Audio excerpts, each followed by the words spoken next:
Okay, I'm going to show you how we make this orange curd. First thing I have here is some water boiling. I have a bowl on top. Make sure the water does not touch your bowl. I'm going to turn that off for just a minute.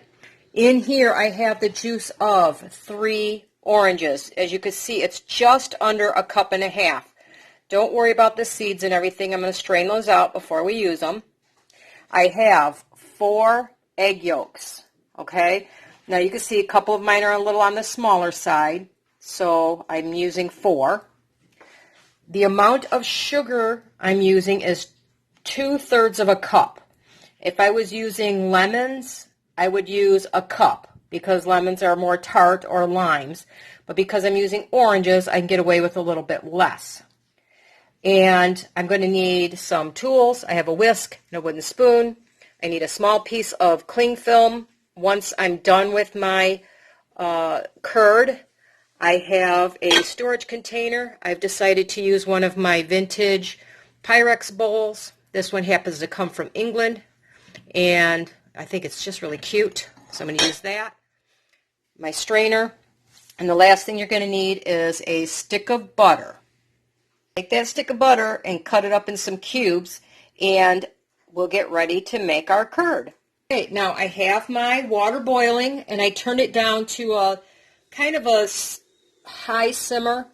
I'm going to strain my juice. If you don't, if you can pre-strain it or whatever. I want to get out those seeds, any extra pulp, anything like that. I happen to like the pulp, but it doesn't leave you with a, really pretty clear, product when you're done, curd, whatever you want to call it. So you can go ahead and strain that out. Personally, I would probably, myself, if I was making marmalade right away, I would save the pulp and I would add it to my marmalade. And depending on how much I get out of here, I might just do that. So, you know me, I save every little bit and make it stretch and stretch and stretch. Because I love these oranges, and they're only out, these honey bells are only out, they said in one of my other videos, for 2 months a year. Alright, so I have my orange juice in there. To that, I'm going to add my sugar. Give that a quick mix. And before it gets too warm, I have to stir in my eggs because I don't want those to curdle. You have to bring that up to a low temperature. Probably could have whisked those a little earlier. But I'm going to get those mixed in really, really well with the sugar, the juice, and the egg yolks are combined in here really well. That's what I like to have the whisk for.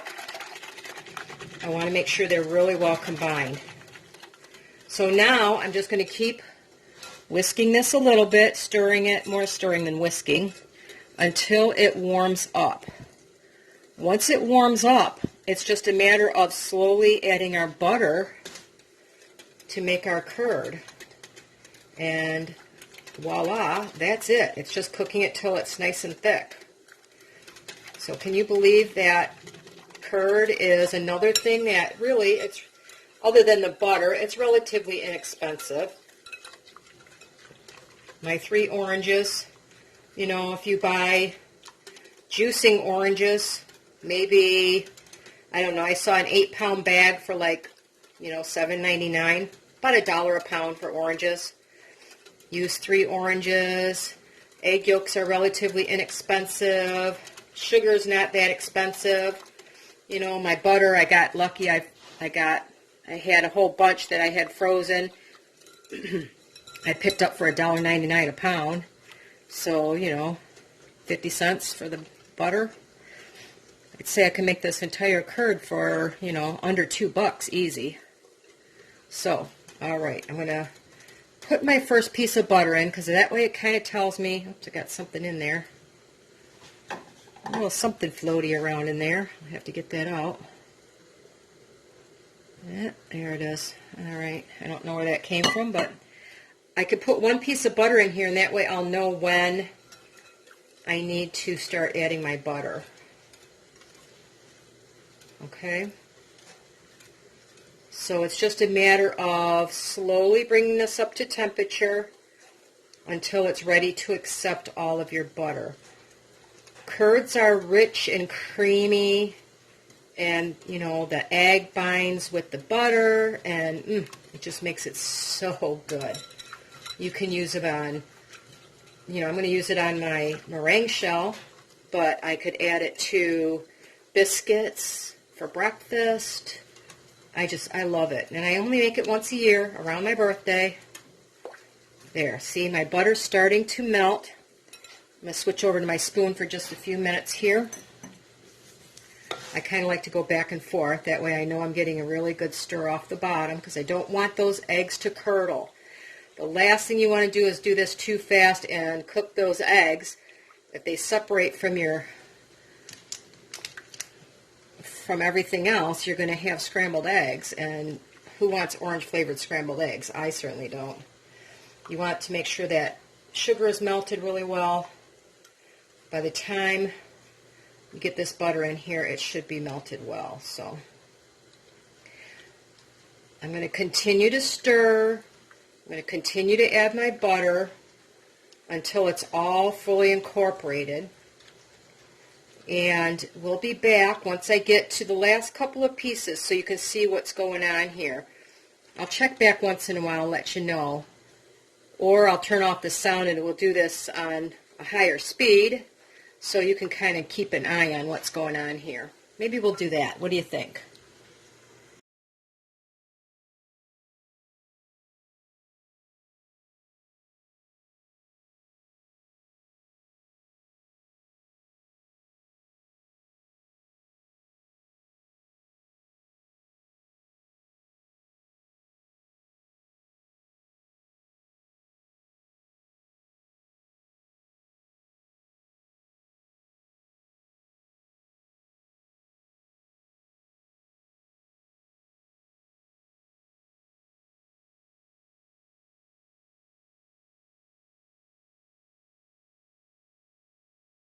All right, let's get back to real time here.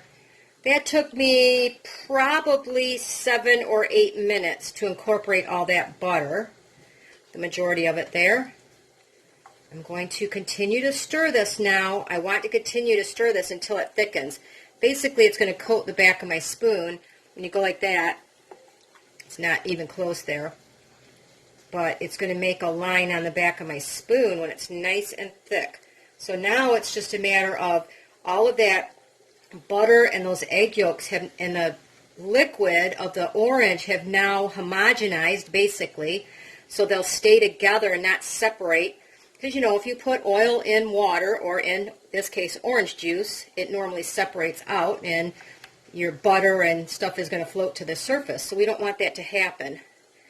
We want these to all cook down together now to make a really beautiful thick curd that when you cool it, it'll kind of mound on a spoon, and it's just so delicious. If you guys have never had lemon or orange curd, you are definitely missing something here. So you can start to feel when it's starting to get a little bit more, you know, a little bit stiffer. It's not stiff, but I can feel it's turning more into a, not quite a gravy consistency, but it's getting there. It's still pretty liquid. And I just want to cook this. To be honest, I don't know if you can overcook it. I'm sure you can, but you definitely could undercook it, and you don't want to do that. You want this to really come together and be nice and thick and rich. So I'm just going to continue to cook and stir and cook and stir, and I'll come back. I don't want this to take forever on you. I will continue, like I said, to cook and stir, and I'll come back and I'll show you once it's closer to being done. Okay, it's been about 5 minutes, and I've been standing here stirring and stirring. You want to make sure you continue to stir as you bring it up to its temperature. So continue to stir. All right, so continue to stir. Stir, stir, stir. It's not difficult to make. It is time consuming. You know, you could probably rush this if you did it directly on the stove. But if it's your first time, you don't want to do that. It's starting to coat the back of a spoon, see? See how I can draw that line in there? That is almost done. I just simply like to make sure mine is really, really thick.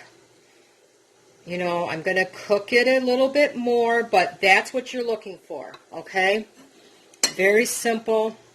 Dip a spoon. This you could see better. Coats the back of a spoon. You can draw a finger through it, and it's not going anywhere. So now that's going to be a nice, thick curd, okay? I'm going to turn my heat off.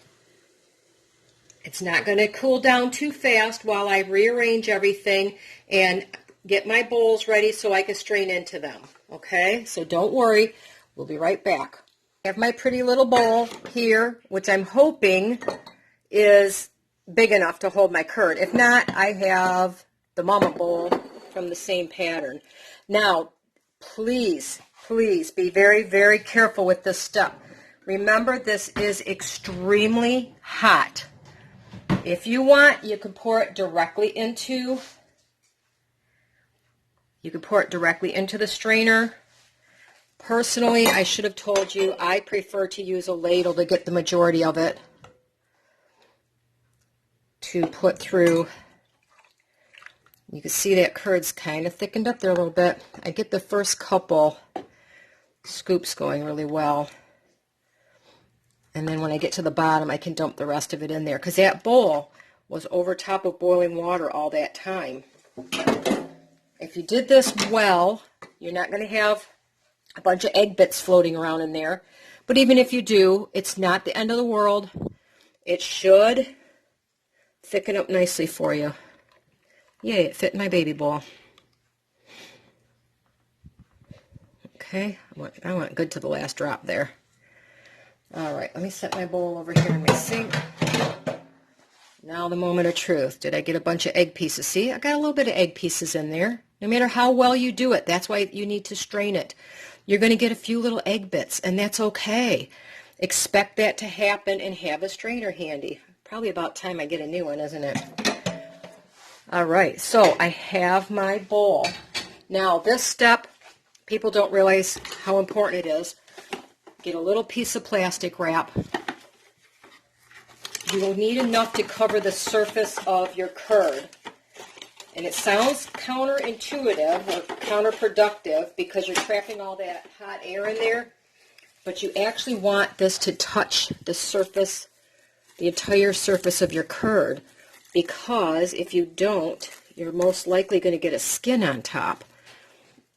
And it doesn't hurt anything, but it's not, to me, very pleasant to eat. And you would have to peel it off, and then you would have less to eat. So take and carefully put your plastic wrap all the way down to the surface.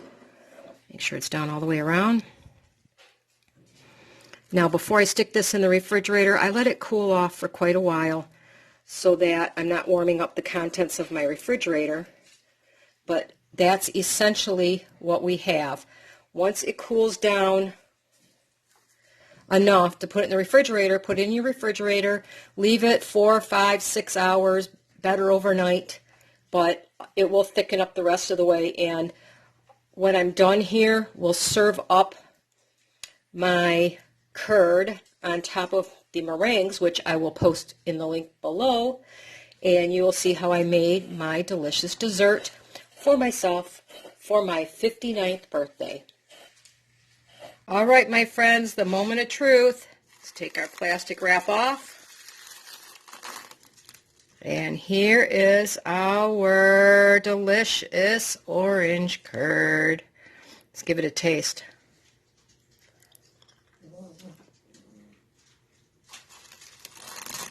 Oh, that's really good. Not too sweet. It's kind of decadent. You kind of taste the butteriness of it, yet it's not overpowering. It's got that orange flavor. Yeah, get you in the circle a little bit more there. Anyway, I'm really happy with the way it turned out. It'll be wonderful on those meringues. A little whipped cream. And maybe I'll spoon it out and show you what it looks like here in a couple minutes. But a couple of things to remember. Now, if it does not cook long enough, it's going to be watery. You can save that.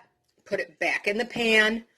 You know, cook it longer until it gets nice and thick. You'll see when it starts to thicken up. It gets thicker than, my camera's doing a little weird stuff here. It gets a little thicker than, looks like gravy type stuff. So you can fix it if needed. If you're really good about stirring constantly, you do not have to do it in the bowl. You can do it directly over low heat. It's just you have to be careful. If the heat is too high, you're going to scramble those eggs. So your first time or two making it, do it in the bowl over the water. It takes quite a bit longer, I'll admit it, but it's a safer way to go. Anyway, I'm gonna get my dessert together because today is my birthday, and we'll see how it looks once it's all dished up. Okay, everybody, tell me what you think. Think that looks really good. Just a little bit of whipping cream on top. I did not even add sugar to it because the curd, remember, it's very lush. Some dried orange zest sprinkled on top. My crispy pavlova shell / meringue shell. And I'm going to go enjoy this. I hope you all have a wonderful day. If you have any questions or comments, please leave them below.